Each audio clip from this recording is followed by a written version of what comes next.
Greetings, residents of Afghanistan. I am Patrick Smith. Welcome back to Disenthrall.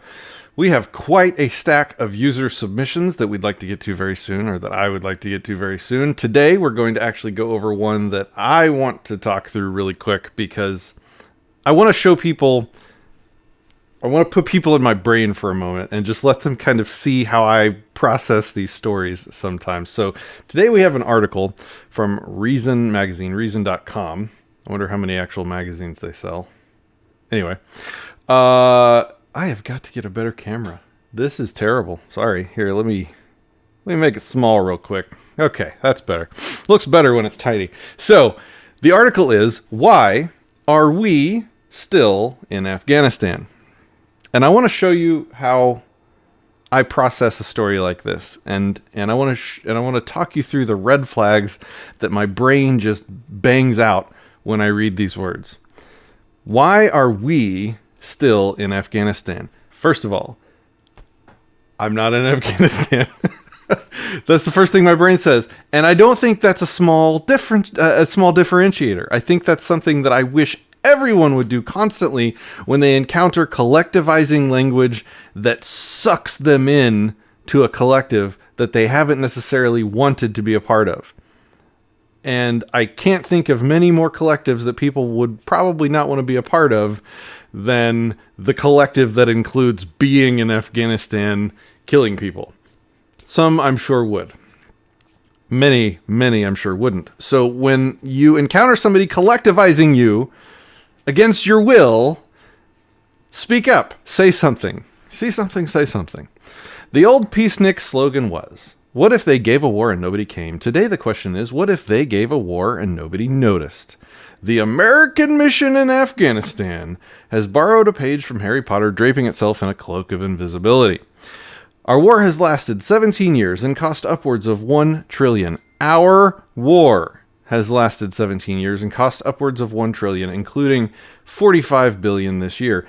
It has killed more people than 2,300 Americans and wounded more than 20,000. Yet, we recently completed an election campaign in which the conflict was rarely mentioned, much less debated. From a political point of view, this war is about as important as storms on Saturn. But the spilling of American blood doesn't stop. On Tuesday, 3 U.S. service members were killed by a roadside bomb. Last week, an Army Ranger was fatally shot in a firefight. And for what? When we invaded in 2001 to strike back at the Taliban, which had given safe haven to al-Qaeda as it plotted the 9/11 attacks, victory seemed attainable. But the mission to eliminate a specific threat to the U.S. homeland soon gave way to a more ambitious project to make Afghanistan a stable, peaceful, and democratic nation. Before long, we were stuck in the forever war. So, I think you kind of get... I'm highlighting the words that stand out to me as... They jar me. They are jarring to my brain because they're either just euphemized to the point of nonsense. Like, our war has lasted 17 years. That just collectivizes me into owning something that I absolutely do not own. A war is not even a piece of property, a valid form of property that can be owned. But, you know, what it means by that is, you know, participated in, or they're trying to collectivize me into taking ownership of this mass action of a bunch of people called war. I don't want any part of that. I'm not part of that hour. Including $45 billion this year, it has killed more than 2,300. That's another really annoying one for me because it euphemizes the actual thing doing the action into a concept that has no existence or validity or agency in the world. When they say the war, or our war in this case, war has killed more than 2,300 Americans. The war didn't kill them. The people sending other people into a fight is what got them killed. Those people agreeing to and choosing to enter in that fight and enter that organization that does these things contributed to them being killed. Same thing for wounding. So it's just like this it. Anytime I see a word that takes it away from the thing actually doing the action. I had an example of that recently on my Facebook. Let me see if I can find it. 1 second. Okay, Here's a perfect example of this it thing in practice right here. This is the saying that's been heard. I've heard it for a long time. We were all humans until race disconnected us, religion separated us, politics divided us, and wealth classified us. I this really annoyed me. It really triggered me. It bothered me. We were all humans until race disconnected us. Race is a concept. It's a collectivizing attribute. It has no ability to disconnect anything. Religion is another concept. It has no ability to do anything, to separate people from each other. Politics has no agency in the real world to do anything. And wealth is just, money and assets and property. Certainly has no capacity to act in the world in a way to classify humans. And I know this is a weird distinction to make because I never hear anybody else making this distinction.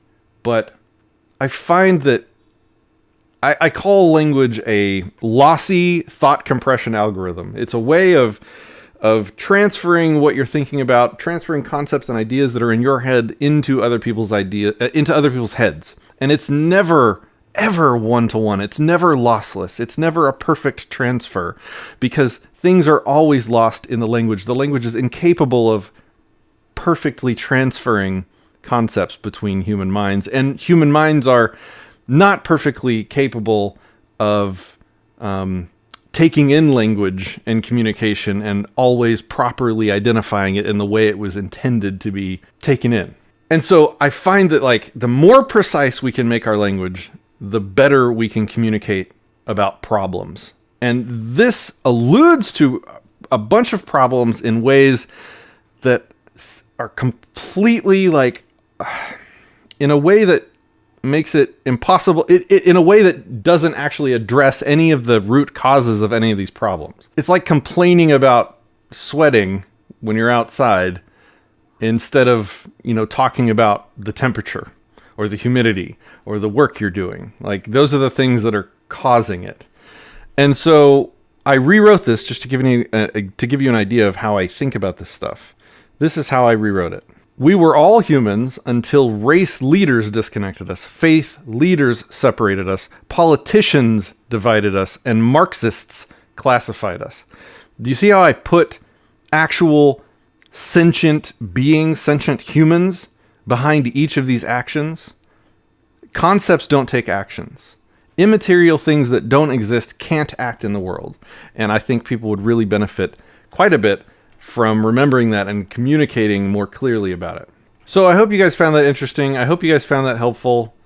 Always, always, always look for the collectivism in people's language and make sure that you're okay with yourself being included in it, because I find that it's really useful in conversations with people, especially statists, when they start saying, we're in Afghanistan. Oh, no, I'm sorry. I'm not in Afghanistan. I don't consent to that. I don't consent to anything going on over there. I'm not part of that hour. I'm not part of that. That's not me. You can choose to associate yourself with that if you want. I want no part of it. And I would encourage you to want no part of it too. That kind of talk, that kind of differentiating yourself. You are an individual. Be careful when people collectivize you. It should always just set off alarm bells really, really loudly. Thanks for watching.